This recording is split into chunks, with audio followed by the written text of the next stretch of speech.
গভর্নমেন্টের কন্ট্রাক্ট। এটার বেনিফিট কি, কেউ 10 পাস বা কেউ কলেজের স্টুডেন্ট আছো, কেউ নরমাল বিএ করে এসছো বা 12 পাস, সে এটার মাধ্যমে চাকরি করতে পারবে, মানে শিক্ষা নিচ্ছ প্লাস আর্ন করতে পারবে, শিখছো পড়ছো প্লাস আর্ন করছো।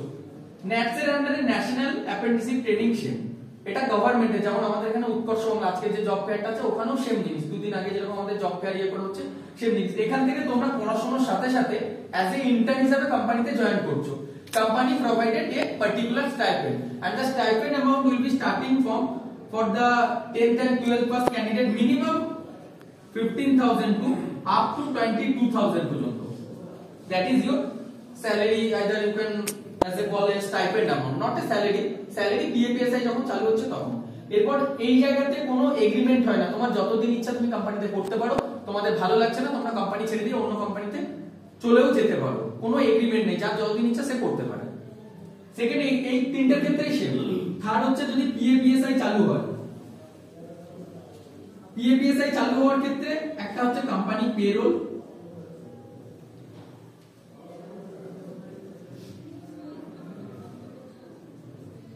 আর একটা কন্ট্রাক্ট। কোম্পানি পেরোলও পিএপিএসআই থাকে, কন্ট্রাক্টও পিএপিএসআই থাকে। ডিফারেন্স কি, কোম্পানি পেরোলে জবটা সবসময় অ্যাভেলেবেল হয় না। কোম্পানি পেরোলে জবে যখন কাউকে পাঠানো হবে তার ইন্টারভিউটা একটু হার্ড হবে। আমাদের থ্রু যখন যাচ্ছ বেনিফিট কি, আমাদের নরমাল অন্যান্য টাইম যারা জানো তারা দেখবে ওয়ান টাইম আমাদের কনসালটেন্সি ফিস লাগবে 5,000 টাকা নরমাল জবের জন্য। ওয়েস্ট বেঙ্গলের জন্য নিলে সাবস্ক্রিপশন লাগতো যেটা, সেটা থেকে 2,500 টাকা। আর যদি প্রিমিয়াম কেউ সার্ভিসে যেত সেটা 12 থেকে 15 লাগতো। প্রিমিয়াম সার্ভিস মানে কোম্পানি পেরোল, একবার তুমি ঢুকে গেলে মানে তোমাকে আর পিছিয়ে দেখতে হবে না। একবার যখন তুমি ঢুকে যাচ্ছ, এবার তুমি যখন কাজ করবে কোম্পানি পার্মানেন্ট এমপ্লয়ি হওয়ার জন্য তুমি চান্স পাচ্ছ, ওটার জন্য আমাদেরও ফিসটা বেশি লাগে। এখানে আজকে যারা এসছো, কিছু জব থাকবে একটা গ্রুপে যারা জয়েন করেছো সবাইকে সেই গ্রুপে বিকাল বা কালকের মধ্যে দেখবে টোটাল ডিটেইলস কোম্পানিগুলো যাচ্ছে একটা লিংকে, তোমরা কোম্পানি স্পেসিফিক কত স্যালারি কোথায় লোকেশন চলছে, কালকে অফিসে এসে কথা বলে 26 তারিখ সেটা চেক করতে পারবে। সেটা চেক করে তোমরা যখন আমাদের বর্তমান অফিস, ঠিক আছে, বর্তমান অফিসে এসে কথা বলে 26 তারিখ ফিস যেটা থাকছে 3.5k নরমাল জব। তাহলে আমাদের অনলাইনে স্লট বুকিং করো, আমি লিংক পাঠিয়ে দিচ্ছি, নালে তো পসিবল নয়, হয় জব ফেয়ারে ফিজিক্যালি আসতে হবে। এই স্যালারির মধ্যে থাকছে যেটা 8k ফিস না, দিল্লিতে নেই, পুনে আর ব্যাঙ্গালোরে রয়েছে। 19 থেকে আর কম্পিউটার সায়েন্সের জন্য অফিসে এসে কথা বলতে হবে এবং কোম্পানি পেরোলে যাচ্ছে। হ্যাঁ, আর যদি ওয়েস্ট বেঙ্গলে কেউ করো সেক্ষেত্রে 2.5। আর ওয়েস্ট বেঙ্গলের ক্ষেত্রে ওকে ঠিক আমি বলবো এই ক্যাটাগরি বাইরে, এবং এটা কিন্তু লং টার্ম, এগুলোর ক্ষেত্রে ইনস্ট্যান্ট জয়েনিং হবে না।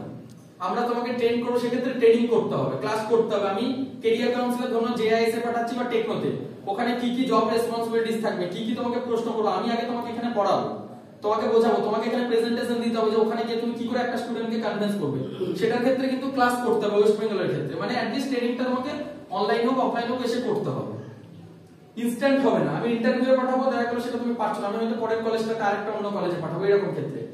এগুলোর ক্ষেত্রে জাস্ট তোমরা আমাদের পেড করছো, আমরা তোমাদের বেশি কিছু কোশ্চেন বলে দিচ্ছি, কি করে সিভি বানাবে বলে দেবো, একটা গ্রুমিং সেশন করে দেবো, নিয়ে গিয়ে জয়েনিং করার দায়িত্ব আমাদের।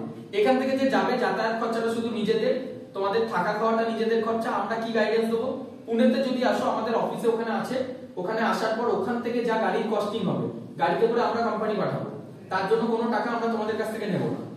একজন ব্যক্তি থাকবে সুপারভাইজার, সে তোমাদের রুম খুঁজে দেবে, সেই রুম খুঁজে দেওয়ার জন্য তোমাদেরকে কোনো ব্রোকারেজ চার্জেস দিতে হবে। এখানে আমাদের রুম খুঁজতে গেলে কি হয়, যে দেখে নেয় তাকে টাকা দিতে হয়, তো শহরের প্রত্যেকটা জায়গায় দিতে হয়, তো সেই টাকা তোমাদেরকে পেড করতে হবে, ওটা আমরা পেড করব, যেহেতু তোমরা আমাদের ফিস দিয়ে যাচ্ছ। সেটা ওয়ান টাইম শুধু 3,500, এটাতে 15,500 থেকে 18,500 বাইরে, এগুলোতে ডাইরেক্ট জয়েনিং।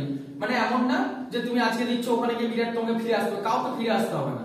যদি আমরা প্লেসমেন্ট না দিতে পারি আমরা পুরো টাকা রিফান্ড দেবো, কিন্তু যদি তোমাদের তরফ থেকে এনরোল করার পর নিজে থেকে জয়েন না করো, বা জয়েন করার পর ভালো লাগছে না, বাড়ি চলে এলে, বা আজকে এনরোল করলে কালকে বলছো আমার বাড়ি থেকে ছাড়বে না, এত দূর বা এই মাইনেতে কি হবে, আমি কাজ করবো না, যে কোনো ব্যক্তিগত কারণে যদি তোমরা না করো, সেটার জন্য আমাদের এডুকেয়ার কোনোভাবেই দায়ী থাকবে না। ক্লিয়ার? কিছু জব এর মধ্যে থাকবে যেটা টোটালি ফ্রিতেই পাবে, যদি সম্পূর্ণ ফ্রিতে নিতে আমরা ডেট আর টাইমিং বলে দেবো, সেই টাইমে এসে সেখানে ইন্টারভিউটা বেশি একটা হবে, সেটা দিয়ে জয়েন করতে হবে। কিন্তু থাকার জায়গা বা বাকি জিনিসগুলো নিজেদের ম্যানেজ করতে হবে। আর যদি বলো থাকার জায়গা এগুলোকে দেখে দিতে, সেটার ক্ষেত্রে অনলি চার্জেস হবে 1500 টাকা।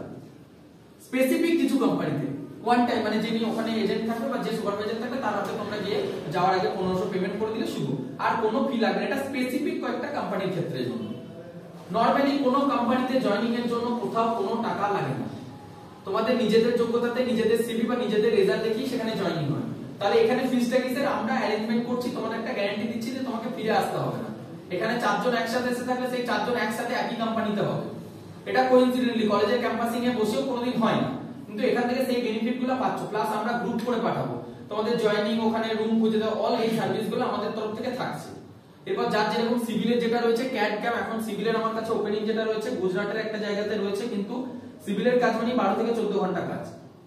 তারা কোনো ফুড দেয় না, রুম যেটা দিচ্ছে সেই রুমে তোমরা থাকতে পারো না, মানে নরমাল এরকম হলঘর টাইপের, সেই হলঘরটা